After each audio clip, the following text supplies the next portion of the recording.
Assalamualaikum, Vanakkam, Aibovan, welcome to CGC Talk Shop. This is me, Fatima Renosa. எல்லாரும் எப்படி இருக்கீங்க? திரும்பவும் மழை பெய்தா மீண்டுமா ஃபர்ஸ்ட்ல இருந்தா அப்படிங்கிற மாதிரி கேட்குறீங்க. இன்னைக்கு கொழும்பை பொறுத்த வரைக்குமே காலையிலேருந்து மழை பெஞ்சிட்டு தான் இருக்குது. நேற்று நைட்டு வந்து மழை பெஞ்சிட்டு தான் இருக்கு. நம்ம நாட்டில் வந்து வடகீழ் பருவ பெயர்ச்சி தொடர்ச்சியாக நிலை கொண்டு இருக்கிறதுனால இன்னைக்கும் இனி வரப்போகிற 2 நாட்களுக்கும் அதாவது 36 மழைத்தியாலங்களுக்கு வந்து மழை பெய்யும்னு சொல்லியிருக்காங்க.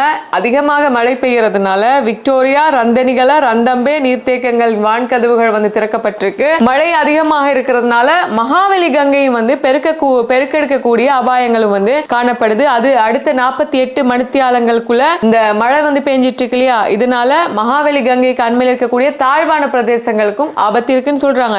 கிண்ணியா, மூதூர், கந்தலே, சேருவில, வெலிகந்த, லங்காபுர, தமன்கடுவ, திம்புலாகல கிழக்கு மாகாணம் இந்த சைட்ல வந்து மகாவலி கங்கை பெருக்கெடுத்தா ஏற்கனவே இந்த மூதூர் எல்லாம் வந்து மூழ்கி போச்சவங்க எல்லாருக்குமே வந்து தெரிஞ்ச விஷயமா இருக்கு.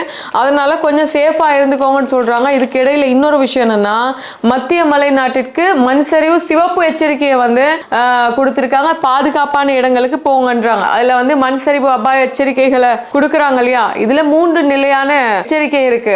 நிலை 3, நிலை 2, நிலை 1. நிலை 3 அப்படிங்கிறது வந்து நீங்க அந்த ஏரியாவில இருந்து வெளியேறிடுங்க, அங்க இருக்காதீங்க அப்படிங்கிறது. இப்ப கண்டி டிஸ்ட்ரிக்ட்ல எல்லா பிரதேசங்களையும் ஒரு சில பிரதேசங்களுக்கு மட்டும் ரெட் அலர்ட் கொடுத்திருக்காங்க. எப்படின்னா கண்டி டிஸ்ட்ரிக்ட்ல தொலுவ, உடுத்தும்பர பகுதிகளையும், நுவரெலியா டிஸ்ட்ரிக்ட்ல வலப்பன, அங்குரங்கத்தை, நில் தண்டாஹின்ன பகுதியிலையும் வந்து கொடுத்திருக்காங்க. மதுரட்ட அப்படிங்கிற பிரதேசத்திலையும் வந்து எச்சரிக்கை ரெட் அலர்ட் வந்து கொடுத்திருக்காங்க. இருக்காதீங்க, அந்த இடத்தை விட்டு போயிருங்க அப்படின்னு சொல்லிட்டு. நிலை 2 அப்படின்னு சொல்றது. இப்ப நிலை 3 தானே ரெட் அலர்ட் கொடுக்குறாங்க. நிலை 2 எச்சரிக்கை என்னன்னா அவதானமாக இருங்க, கொஞ்சம் கேர்ஃபுல்லா இருந்துக்கோங்க அந்த ஏரியாலன்னு சொல்லிருக்காங்க. இதுவும் கண்டி டிஸ்ட்ரிக்ட்ல வந்து கங்கவட்ட கோரல, பாத்த ஏவாயிட்ட, அக்குரன, யட்டினுவர, தும்பர, ஹரிஸ்பத்துவ, பூஜா பிட்டிய, பஸ்பாகே, கோரல, ஹத்தரிலியத்த, குண்டசாலை, உடுனுவர, தெல்தோட்ட, பாத்த தும்பர, பன்வில, உடப்பலாத்த, மினிப்பே, கங்க இகல கோரலை அப்படின்னு சொல்லியிருக்காங்க. பதுல்ல டிஸ்ட்ரிக்ட்லயும் லுணுகல, ஹாலியல, பசர பகுதிகளையும் வந்து கொஞ்சம் கவனமாக இருந்துக்கோங்க, அவதானமா இருந்துக்கோங்க அப்படின்னு வந்து சொல்றாங்க. பொதுவாக நம்ம முன்னாடி எல்லாம் இந்த வானிலை செய்திகள் எல்லாம் பெருசா பார்க்க மாட்டோம். ஆனா இப்போ வானிலை செய்திகளை வந்து ரொம்ப கவனமா கூர்ந்து கவனிக்கக்கூடிய விஷயமாக இருக்கு. அந்த நிலை 1ன்னு சொல்றாங்கல்ல, நிலை 1 அப்படிங்கிறது வந்து கொஞ்சம் மஞ்சள் எச்சரிக்கைன்னு சொல்றாங்க. கொஞ்சம் விழிப்போட இருங்க, கொஞ்சம் ஒரு அளவு சேஃபா இருங்கன்னு சொல்றாங்க. பதுல்ல டிஸ்ட்ரிக்ட்ல அப்புத்தல, கந்தகெட்டிய, மீகஹக்கியூல, ஊவா பரணகம, வெளிமட, எல்ல, பண்டாரவெல, சொர்ணா தோட்ட, பண்டாரவெல, ஹல்துமுல்ல அப்படின்னு வந்து சொல்லியிருக்காங்க. இந்த மாதிரி ஏரியாலையும் கொஞ்சம் சேஃபா இருந்துக்கோங்க அப்படின்னு வந்து சொல்றாங்க. இதுல இன்னொரு விஷயம் என்னன்னா, இன்னைக்கு வந்து ஒரு சில ஏரியாக்களில் வந்து 75 மில்லிமீட்டருக்கும் அதிகமான பலத்த மழை வந்து பெஞ்சிருக்கு அப்படின்னு சொல்லியிருக்காங்க. கண்டி உடுத்தும்பர பகுதியில் 200 மில்லிமீட்டருக்கும் அதிகமான மழை வீழ்ச்சி வந்து பதிவாகிருக்காங்க. கண்டி, நுவரெலியா மாவட்டங்களுக்கு தான் சிவப்பு அபாய எச்சரிக்கையை வந்து கொடுத்துருக்காங்க. அதனால கொஞ்சம் கேர்ஃபுல்லாக இருந்துக்கோங்க. இது வந்து இப்போ நம்ம முன்னாடி இப்போ கவர்மெண்ட்டுக்குரிய மிகப்பெரிய குற்றச்சாட்டு என்னன்னா, இயற்கை பேரழிவுகளை வந்து தடுக்க முடியாது. ஆனால் இவ்வளவு பெரிய இயற்கை பேரழிவு, பெரிய புயல் வரும்னு சொல்லிட்டு முன்னாடியே அலர்ட் கொடுத்தும் அனர்த்த முகாமைத்துவ மத்திய நிலையம் எல்லாம் ஏன் வந்து கேர்லெஸ்ஸா இருந்தீங்க, சும்மா வாச்சு இதை பத்தி கலந்துரையாடலையே அப்படிங்கிறதானே மிகப்பெரிய பிரச்சனையா போயிட்டு இருக்கு. அதனால இப்ப ஏற்கனவே ஒரு பெரிய அழிவே வந்து முடிஞ்சிருச்சு. முடிஞ்சதுக்கு அப்புறம் திரும்பவும் மழையா, திரும்பவும் வெள்ளமா, திரும்பவும் வான்கதவுகள் திறந்திருக்காங்களா, எங்கப்பா நாங்க போறது அப்படிங்கிறதா மிகப்பெரிய கேள்வியாக இருக்கு. அதுக்கு இடையில இப்போ என்னன்னா இன்னொரு கேஸ் நடந்திருக்கு. இந்த அனர்த்த நிலைமைக்கு முன்னாயத்தம் இல்லாமை குறித்து முழுமையான ஆய்வுக்காக பாராளுமன்ற தெரிவுக்குழு ஒன்றை நியமிக்கிறதுக்காக எதிர்கட்சி தலைவர் சஜித் உள்ளிட்ட 25 பாராளுமன்ற உறுப்பினர்கள் என்ன பண்ணிருக்காங்கன்னா கையொப்பமிட்டு ஒரு பிரேரணை ஒன்று நம்ம நாட்டினுடைய சபாநாயகர் ஜெகத் விக்ரமரத்ன கிட்ட வந்து கொடுத்திருக்காங்க. அதாவது என்னன்னா, அனர்த்த நம்ம முன்னாடி சொன்னல, அதாவது டிசாஸ்டர் வரப்போகுது, அதுக்கு நீங்க வந்து முன்னெச்சரிக்கையாக அதுக்கு நீங்க வந்து தயாராக இல்லாம இருந்துட்டீங்க, கேர்லெஸ்ஸா இருந்துட்டீங்க அப்படிங்கிறதுக்கு அதை பத்தி ஆராயறதுக்காக ஒரு குரூப்பை வந்து நியமிச்சு முதல்ல இருந்து ஸ்டார்ட் பண்ண போறாங்க. கையளிக்கப்பட்டுள்ள அந்த கடிதத்தில் என்ன சொல்லியிருக்காங்கன்னா, இலங்கை வரலாற்றின் மிக மோசமான துயரமாக கருதப்படும் டிட்வா புயலினால் ஏற்பட்ட உயிரிழப்புகள், சொத்து சேதங்கள் மற்றும் மக்களுக்கு ஏற்பட்டுள்ள பாதிப்புகள் இதுவரை மதிப்பிடப்படவில்லை. அதனால இந்த பேரழிவை தடுக்க நடவடிக்கை எடுக்காமை தொடர்பில் முழுமையான ஆய்வு செய்து அறிக்கை ஒன்றை தயாரிப்பதற்காக பாராளுமன்ற தெரிவுக்குழு ஒன்றை நியமிக்க நடவடிக்கை எடுக்குமாறு சஜித் பிரேமதாஸ் அவர்கள் சொல்லியிருக்காங்க. இவ்வளவு பேர் இறந்திருக்காங்கன்னு அரசாங்கம் இன்னும் சொல்லலை. எவ்வளவு சொத்துக்களுக்கு அதாவது எவ்வளவு சொத்துக்கள் அழிஞ்சிருக்குன்னு சொல்லலை. இதெல்லாம் சொல்லாமல் அரசாங்கம் வர்ற மழையை கட்டுப்படுத்தலை, வர்ற வெள்ளத்தை வந்து கட்டுப்படுத்தலை. எல்லாம் ஒரு லிமிட்டுக்கு மேலே என்னதான் பண்ணும் இந்த கவர்மெண்ட். இயற்கை இப்போ நம்ம நினச்சோமா சொல்கிறாங்க கம்பல ஏரியாவில், இந்த மூதூர் ஏரியாவிலலாம் சொல்கிறாங்க 50-60 வருஷத்துக்கு முன்னாடி தானே அப்படி தண்ணி வந்துச்சான். இது வரைக்கும் அவனோட காலகாலத்துக்கு வந்ததே இல்லைங்கிறாங்க நிறைய பேர். அப்போ வெள்ளம் வரும், இப்படி ஒன்று வரும், ஆனால் இவ்வளோ உயரத்துக்கு போகும்னு யாருமே எதிர்பார்க்காத அளவுக்கு தான் வந்திருக்கு அப்படிங்கிறதான் மிகப்பெரிய விஷயம். இப்போ நேற்று நலிந்த ஜெயதீஸ் அவர்கள் சொன்ன மாதிரி நம்ம நாட்டுக்கு வந்து வானிலை தொடர்பான விஷயங்களை வந்து மக்களுக்கு கொடுக்கறதுக்காக கரெக்டான எக்யூப்மெண்ட்ஸ் இல்லை. ஜப்பானோட உதவியோடு தான் அந்த டாப்ளர் ரேடார்லாம் வந்து நாங்கள் வாங்கினா, இதுக்கப்புறம் ஆலங்கட்டி மழை வருதா, புயல் வருதா, சூறாவளி வருதா, பெரிய மழை வருதா, இதெல்லாம் வந்து முன்கூட்டியே தெரிஞ்சுக்கலாம், கேர்ஃபுல்லாக மக்களை இருக்க சொல்லலாம்னு சொல்லியிருக்காங்க. சரி, பார்க்கலாம். இது வந்து இப்படி போயிட்டுருக்கு. ஆனால் நான் இன்னைக்கு வந்து ஒரு போஸ்ட் பார்த்தேங்க ஃபேஸ்புக்கில். அது வந்து 2 days முன்னாடி ஷேர் பண்ணியிருக்காங்க ஒருத்தங்க. நான் கண்டிப்பாக இதை வந்து நான் நேற்று சொன்ன விஷயம் என்னென்னா, பல இடங்களுக்கு அதாவது தேவைப்பட்டவங்களுக்கு உதவி போய் சேருதில்லை. இதை பப்ளிசிட்டிக்காக நிறைய பேர் கொடுக்குறீங்க, அதை கொடுக்குறீங்க, இதை கொடுக்குறீங்க. நிறைய பேருக்கு இன்னும் தேவைப்பட்டவங்களுக்கு பொருட்களே போகலைங்கிறது மிகப்பெரிய ஒரு குற்றமாகவும் மிகப்பெரிய ஒரு குறைபாடாகவும் வந்து காணப்படுது. அதை நான் கண்டிப்பாக அந்த ஆர்டிக்கலை நான் உங்களுக்கு வாசித்து காமிக்கிறேன். இது ஒரு உண்மை, மிகைப்படுத்தல் அல்ல.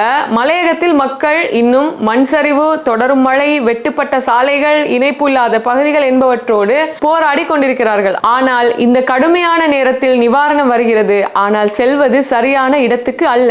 ஏன் அப்படின்னு அவங்க போட்டு மலையக நிவாரணத்தில் மிகப்பெரிய பிழை, ஒருங்கிணைப்பு 0ன்னு போட்டிருக்காங்க. அதாவது மலையகத்துல நிவாரணம் கொடுக்கறதுல வந்து அது எல்லாத்தையும் சேர்ந்து ஒருங்கிணைச்சு கொடுக்குறாங்க இல்லையா, அதுல மிகப்பெரிய ஒரு பிழை காணப்படுது. இப்போதைய நிலை என்னன்னு போட்டிருக்காங்க. யாரும் ஒரே திட்டப்படி உதவிகளை வழங்கவில்லை.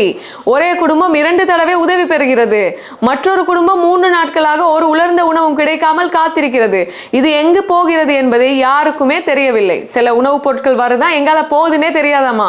இது நிவாரணம் இல்லை என்பதற்கான பிரச்சனை அல்ல, நிர்வாக குழப்பம் காரணமான மனித துயரம்னு போட்டிருக்காங்க. அரசின் நிவாரணம் பாதிக்கப்பட்டோரை பதிவு செய்வதில் தோல்வி. சரியான உதவி தேவைப்படும் மக்கள் பட்டியலில் கூட இல்லை. அதாவது பாதிக்கப்பட்டவங்களை வந்து லிஸ்ட் எடுப்பாங்கல்ல, அதை கூட கரெக்டா எடுக்கல. இதுதான் அரசாங்கத்தினுடைய தோல்வின்னு அவங்க சொல்லியிருக்காங்க. அதோட பல கிராமங்களின் நிலை இதுதான். அதாவது மண் சரிவு சேத பதிவுகள் முழுமையாக செய்யப்படவில்லை. சில பகுதிகள் ஒபிஷியல் லிஸ்டில் கூட சேர்க்கப்படவில்லை. மக்கள் இழப்பீடு பெற தகுதி இருந்தும் பெயர் இல்லாததால் அரசு கண்களில் அவர்கள் இல்லை. மின், நீர், சாலை தொடர்பு எதுவும் இன்னும் சீராக்கப்படவில்லை. சில ஏரியாக்கள்ல கரண்ட் இல்ல, தண்ணி இல்ல, ரோடு வசதி இல்ல, எல்லாம் அப்படியே இருக்கிறாங்க அப்படின்னு சொல்றாங்க. இதன் விளைவு என்னங்கிற மாதிரி போட்டு உதவி கிடைக்க வேண்டியவர்கள் புறக்கணிக்கப்படுகிறார்கள். உதவி கிடைத்தவர்களுக்கு மீண்டும் உதவி போகிறது. சில NGO ஆர்வலர்களின் தவறான முன்னுரிமைகள். சில சமூக ஆர்வலர்கள் அரசின் இழப்பீடு பெற மக்களுக்காக போராடுவதற்கு பதிலாக வெளிநாடுகளில் இருந்து நிதி சேகரித்து தங்களை முன்னிறுத்திக் கொள்ளும் செயற்பாடுகளில் ஈடுபடுகிறார்கள். இந்த விஷயத்தை கொஞ்சம் பாருங்க. சில சமூக ஆர்வலர்கள் அரசின் இழப்பீடு பெற மக்களுக்காக போராடுவதற்கு பதிலாக வெளிநாட்டில இருந்து நிதியை சேகரிச்சு தங்களுக்கு பப்ளிசிட்டி கிடைக்கணும் அப்படிங்கிறதுக்காக நின்று செயற்படுறாங்களாம். இது ஒரு விஷயம் சொல்றாங்க. இவ்வளவு யோசிக்கக்கூடிய விஷயம்னு பாருங்க. அதோட இதனால சட்டப்படி கிடைக்க வேண்டிய இழப்பீடு தள்ளி போகிறது. மக்கள் அரசு பட்டியலில் சேரவில்லை. உண்மையான நிவாரணம் தடுக்கப்படுகிறது. முற்றிலும் வெளிப்படைத்தன்மை இல்லாத நிவாரணம். இப்போது உண்மையான நிலை போட்டிருக்காங்க. எந்த கிராமத்துக்கு என்ன தேவை, எதற்காக எவ்வளவு உதவி போயிருக்கு, எந்த குடும்பம் உதவியை இன்னும் பெறவில்லை, இதற்கான ஒரே டேட்டா சென்டர், ஒரே கோஆர்டினேஷன் மேப் எதுவுமே இல்லை. இதுவே FB முழுவதும் help needed urgently, rice required, dress needed என்ற பதிவுகளின் மூலம் குழப்பத்தை உருவாக்குகிறது. ஆனால் இவை ஒருங்கிணைக்க யாரும் முன்வரவில்லை. இதை உடனடியாக சரி செய்ய ஒரே தீர்வு பள்ளி அதிபர்கள், பிரதேச செயலாளர்கள், உள்ளூர் சமூக தலைவர்கள், தொழில்நுட்ப வாலண்டியர்ஸ் இவை ஒருங்கிணைந்து ஒரு transparent relief coordination system, village need maps, who received what dashboard உருவாக்க வேண்டும் அப்படின்னு சொல்றாங்க.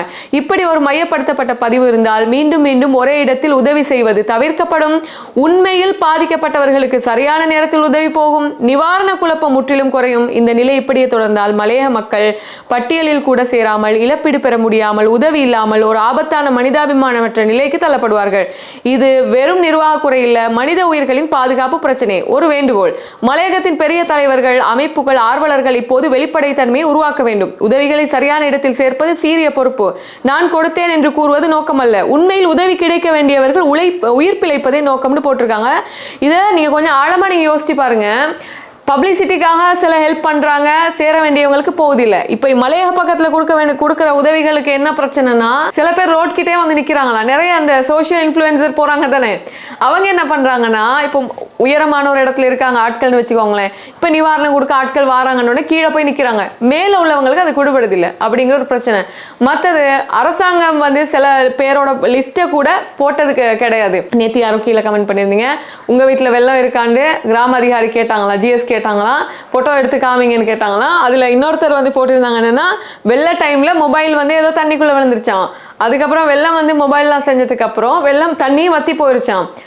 அப்புறம் ஜிஎஸ் கேட்குறாங்க என்னன்னா, உங்க வீட்டில் தண்ணி வந்ததுக்கான ஆதாரம் என்னன்னு கேட்குறாங்களா. அந்த டைம்ல போட்டோ எடுக்கிறதுக்கு மொபைல் இல்லை இல்லையா. ஸோ இப்படியான பிரச்சனைகளுக்கு நிறைய பேர் முகம் கொடுத்துருக்காங்க. காட்டுக்கு எங்க தண்ணி இருக்கு, எங்க தண்ணி இருக்கு, தண்ணி வத்தின போற தண்ணியை கேட்டால் எங்க போய் தண்ணியை தேடுறது, கிணத்தை காணும் அப்படிங்கிற மாதிரி. இப்படி இது சிரிக்கக்கூடிய விஷயம் கிடையாது. அதனால நாங்க ஸ்டார்டிங்ல இருந்து சொல்லிட்டு வர ஒரு விஷயம் என்னன்னா, உதவி தேவைப்படுறவங்களுக்கு கொடுங்க, திரும்ப திரும்ப உதவியை கொண்டு போய். இப்போ பெண்களுக்கு சுகாதார ஆடைகள் வந்து தேவை, சானிட்டரி நப்கின் வந்து தேவை, அவங்களுக்கு கொண்டு போய் 4 பால்மா பேக்கெட்டை நீங்க கொடுத்தீங்கன்னா அவங்க அதை வச்சு என்ன பண்ணுவாங்க. பெண்களுக்கு உடுக்கக்கூடிய உடைகள் தேவை, அவங்களுக்கு கொண்டு போய் 2 மெத்தையை கொடுத்தீங்கன்னா அவங்க என்ன பண்ணுவாங்க. அப்போ அவங்களுக்கு என்ன தேவையோ அதை கொண்டு போய் கொடுங்க அப்படிங்கிறதா மிகப்பெரிய விஷயமாக இருக்கு. இப்போ நிவாரண அலை வந்து ஓஞ்சாலும் வந்து அரசாங்கத்துக்கு கிடைக்கக்கூடிய பொருட்களை வந்து கரெக்டாக அவங்க பிரித்து கொடுக்கணும்ல.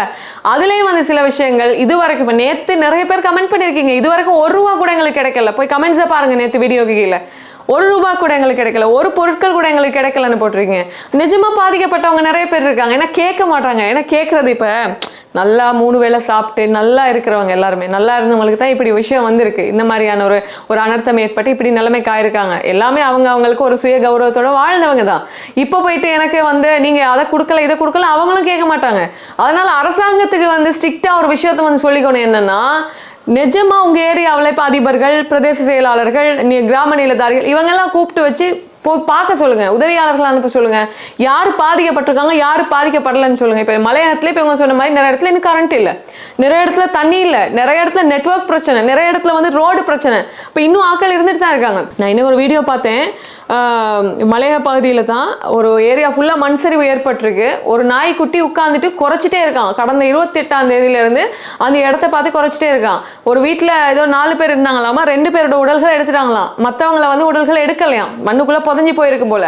ஆனா அந்த நாய் அந்த இடத்த பார்த்து குறைச்சிட்டே இருக்கு, ஊழ விட்டுட்டே இருக்கு, அது அந்த இடத்த விட்டு எந்திரிக்கவே இல்லையா. நம்ம ஷார்ட் வீடியோல போட்டிருக்கேன், போய் பாருங்க. அப்போ நீங்க யோசிச்சு பாருங்க, இப்படியான நிலைமை இன்னும் இதாகிட்டு தான் இருக்கு. அப்போ அந்த நாய்களுக்கே எவ்வளோ நன்றி உணர்வு இருக்குன்னு பாருங்க. தங்களுடைய எஜமானார் இறந்து போயிட்டாங்க, ஆனாலும் அவங்க அங்கே தான் இருப்பாங்க, எப்படியாச்சும் அவங்கள வெளியே எடுத்துருன்னு சொல்லி அழுது உட்காந்துட்டு இருக்கு. ஆனால் மனுஷங்க என்ன பண்ணுறாங்கன்னா, இன்னும் ஈகோயிஸ்டிக்கா என்னது தனக்கு மட்டும்தான் தேவை அப்படின்னு சொல்லிட்டு ஒரு இந்த மாதிரியான தனத்தில் வந்து இருந்துட்டு இருக்காங்க. சரி, இது போக முக்கியமான ஒரு விஷயம் வந்துங்க நேற்று நடந்திருக்கு அப்படிங்கிறது தான் மிகப்பெரிய விஷயம். நம்ம யுஎன்பியினுடைய தலைமையகம் இருக்கு இல்லையா, ஸ்ரீகொத்தை, இந்த ஸ்ரீகொத்தையில் வந்து நேற்று வந்து பிற்பகல் வந்து ஒரு ஒருங்கிணைப்பு குழு கூட்டம் நடந்திருக்கு. இதில் வந்து அதாவது யுஎன்பி அப்படின்னு சொல்லக்கூடிய ஐக்கிய தேசிய கட்சியினுடைய பிரதி தலைவர் ருவான் விஜயவர்தன, பொதுச் செயலாளர் தலதாத்து கோரல, தேசிய அமைப்பாளர் சாகல ரத்நாயக்க, இந்த குரூப் எல்லாம் வந்திருக்காங்க. தலைவரும் போயிருக்காரு, நம்ம முன்னாள் ஜனாதிபதி ரணில் அவர்களும் போயிருக்காங்க. இப்போ என்னன்னா, ஒன்று எஸ்ஜேபியையும் யுஎன்பியையும் இணைச்சு எதிர்கட்சியை வலுவாக்கணும். ஏன்னா இங்காலையும் பிரிஞ்சு அந்த பக்கம் தானே பிரிஞ்சு போயிருக்காங்க. இப்போ இப்படி இருக்கிறதுனால ரணில் விக்ரமசிங்க அவர்கள் சொல்லியிருக்காரு, நான் ரொம்ப காலமாக நான் அரசாங்கத்தில் அதாவது இந்த கவர்மெண்ட்ல நான் வந்து பல பொறுப்புகளை வகிச்சிருக்கேன். நான் ஒரு பொலிட்டீஷியனாக இருந்திருக்கேன், நேரடி அரசியலில் நான் இருந்திருக்கேன், ஒரு ஜனாதிபதி ஆயிட்டேன், நெருக்கடியான காலகட்டத்தில் நான் அந்த நாட்டை வந்து முன்னுக்கு கொண்டு வந்திருக்கேன். இப்படி நான் எல்லாமே வந்து முன்னாடி வந்து எல்லாம் பண்ணிட்டேன், இதுக்கப்புறம் எனக்கு எதுவும் தேவையில்ல. இந்த எஸ்ஜேபியும் இந்த யுஎன்பியும் வந்து சேருவதற்கு ஏதாச்சும் பிரச்சனைகள் இருந்து என்னால் தடை தான் நான் பதவி வேலை கூட நான் வந்து தயாராக இருக்கேன். இதுக்கப்புறம் வரக்கூடிய இளைய சமுதாயத்தினருக்கு நான் வந்து, ஏன்னா நீண்ட காலமாக யுஎன்பியினுடைய தலைவராக இருக்கிறவர் வந்து ரணில் விக்ரமசிங்க அவர்கள், எனக்கு அப்புறம் வரப்போகிற ஒரு ஜெனரேஷன், ஒருவேளை ருவான் விஜயவர்தன் அவருடைய சொந்தம் தானே, மர்மம் தானே. ஸோ ருவான் விஜயவர்தன் அவர்களுக்கு வாய்ப்பு இருக்குது யூஎன்பியினுடைய தலைவராக வருவதற்கு. அப்போ அதனால் என்ன அவர் சொல்கிறாருன்னா அடுத்த வரப்போகிற தலைவரை நியமிக்கலாம் அப்படின்னு. ஆனால் சஜித் சைடில் வந்து என்ன சொல்ல போகிறாங்க, ஒருவேளை ரணில் விக்ரமசிங்கே அவர்களுக்கு சஜித் அவர்களை வந்து லீடராக நியமிப்பதற்கு ஆசை இருக்கோ தெரியாது, இதுக்கு வந்து சஜித் விரும்புவார் என்னன்னு நமக்கு தெரியாது. ஆனால் இப்படி பல்வேறு விஷயங்கள் வந்து இருந்துகிட்ருக்கு. நினச்சா தேவைப்பட்டா நான் ராஜினாமா செய்வேன் தலைவர்லேருந்து. ராஜினாமா செய்வது பெட்டர், நீங்கள் ஆலோசனைகளை கொடுக்கலாம். ஆனால் ஒரு இளம் தலைவர் இருந்தாங்கன்னா நல்லா இருக்கும். எனக்கு தெரிஞ்சு ருவான் விஜயவர்தன் இருந்தாருன்னா நல்லா இருக்கும். சாகல ரத்நாயக் அவர்களும் வந்து கொஞ்சம் நல்ல ஒரு அவர் ஆலோசகராக இருந்தவர்ல ரணில் விக்ரமசிங்கே அவர்களுக்கு எங்களுடைய ஆட்சி டைமில். அப்போ அதனால் இனி அவருக்கும் அந்த திறமை இருக்குது அப்படின்னு வந்து சொல்லலாம். பார்க்கலாம் என்ன நடக்க போகுது. என்னன்னா இப்போ 1.5 வருஷம் 2 வருஷம் ஆக போகுது. இப்போலேருந்து ஸ்டார்ட் பண்ணால் தானே அடுத்த ஜனாதிபதி யாருன்றதை உருவாக்க முடியும். ஒரு பக்கம் நாமல் ராஜபக்ஷ அவர்கள் அந்த சைடு ஒரு இடத்துக்காக போயிட்டுருக்காரு. இப்போ இவங்க நாமல் ராஜபக்ஷ அவர்களை கொண்டு வந்து இவங்க கட்சிக்குள்ளே சேர்த்து 3 பேரும் சேர்ந்து ஒரு கட்சியை வலுவாக்குவாங்கன்னா கண்டிப்பாக கிடையாது. ஏன்னா எஸ்ஜேபிங்கிறது வந்து யூஎன்பியிலேருந்து பிரிஞ்சு போன ஆட்கள் தானே. அப்போ என்னதான் வந்து முட்டிக்கிட்டு மோதிக்கிட்டாலும் வந்து அந்த பந்தம் அப்படிங்கிற ஒன்று இருக்குது, சஜித் அவர்களுக்கும் ரணில் அவர்களுக்கும் இருக்கும்.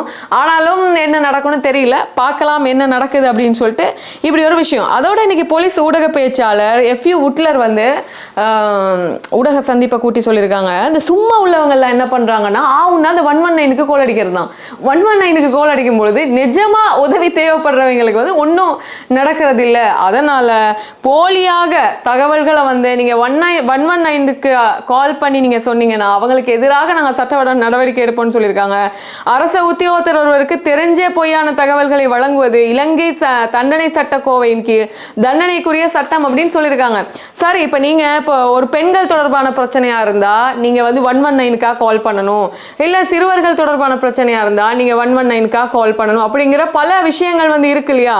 அதனால தான் அவங்க சொல்லியிருக்காங்க என்னன்னா, இப்போ போலீஸ் எமர்ஜென்சி சர்வீஸ் தானே 119 அப்படின்னு சொல்லிட்டு இந்த ஒவ்வொரு விஷயங்களுக்கு இவ்வளோ நம்பர்ஸ் இருக்குன்னு சொல்லி கொடுத்துருக்காங்க. இப்போ ministry of child development and women's affair women helpline போட்டு 1938 1938 இந்த நம்பருக்கு வந்து இப்போ பெண்கள் தொடர்பான பிரச்சனை நீங்கள் எடுக்கலாம். ஃபயர் அண்ட் ரெஸ்கியூ சர்வீஸ், இப்போ உங்கள் வீட்டில் தீ பிடிச்சிட்டு அப்படின்னா நீங்கள் 119க்கு கால் பண்ண வேண்டாம், 110க்கு கால் பண்ணுங்கள். அதுக்கப்புறம் drug organise crime issues emergency notification unit, இப்போ ஏதாச்சும் போதை பொருள் தொடர்பான விஷயங்கள் நீங்கள் கண்டுபிடிச்சிட்டீங்க அப்படின்னா நீங்கள் போலீஸுக்கு வந்து கால் பண்ண வேண்டாம் அப்படின்னு சொல்லிட்டு 1997 emergency call centre Tamil medium வந்து 107 எக்ஸ்பிரஸ் வே எமர்ஜென்சி, நீங்கள் அதிவேக பாதையில் ஏதாச்சும் பிரச்சனை நடந்துச்சுனாலும் நீங்கள் 119க்கு கால் பண்ண வேணாம். 1969 நான் சைடில் காமிக்கிறேன் நீங்கள் பாருங்களேன். Department of immigration and immigration குடிவரவு குடியகல்வு திணைக்களம் தொடர்பான பிரச்சனை 1962. அதுக்கப்புறம் நேஷனல் டேஞ்சரஸ் ட்ரக் கண்ட்ரோல் போர்டுக்கு வந்து 1984. National help desk ministry of defence பாதுகாப்பு அமைச்சு கால் பண்ணீங்கன்னா 118. ஸ்ரீலங்கா டூரிசம், நீங்கள் வந்து ட்ரிப் போயிட்டு ஏதாச்சும் இஷ்யூஸ்ன்னு சொன்னாக்கா 1918. ஒவ்வொரு துறைக்கும் ஒரு நம்பர்ஸ் இருக்குது, அது எப்பயுமே இருக்குது. ஆனால் நம்ம ஆக்களுக்கு வந்து பாடமான நம்பர் அடிச்சு விட்றா 119க்கு அப்படிங்கிற மாதிரி டக்குன்னு வந்து ஞாபகம் வர்றது இந்த போலீஸ்காரங்களுக்கு தான். போலீஸ்காரங்கன்னு சொல்லக்கூடாது, எங்களுடைய காவல்துறை அதிகாரிகளுக்கு தான். என்னன்னா ஸ்ட்ரைட்டாக அவங்களுக்கு தான் பெரிய தலைவலி. உள்ள சும்மா இருக்கிறவங்க எல்லாம் அந்த நம்பருக்கு அடிச்சு விட்டோடனே தேவையானவங்களுக்கு இது வந்து கிடைக்காது இல்லை. அதனால நான் சைடில் காமிச்சிருக்கேன், இதை நோட் பண்ணி வச்சுக்கோங்க, ஃபோனில் சேவ் பண்ணி வச்சுக்கோங்க. பல இஷ்யூஸ் இருக்குங்க, அதனால் திரிக்கிறதுக்கெல்லாம் எதுவும் கிடையாது. அண்ட் சேஃபாக இருந்துக்கோங்க. மழை பெஞ்சிட்ருக்கு, இப்போ கொஞ்சம் மழை விட்டுருச்சு. அண்ட் இன்னொரு வீடியோவில் சந்திக்கிறேன். Good night.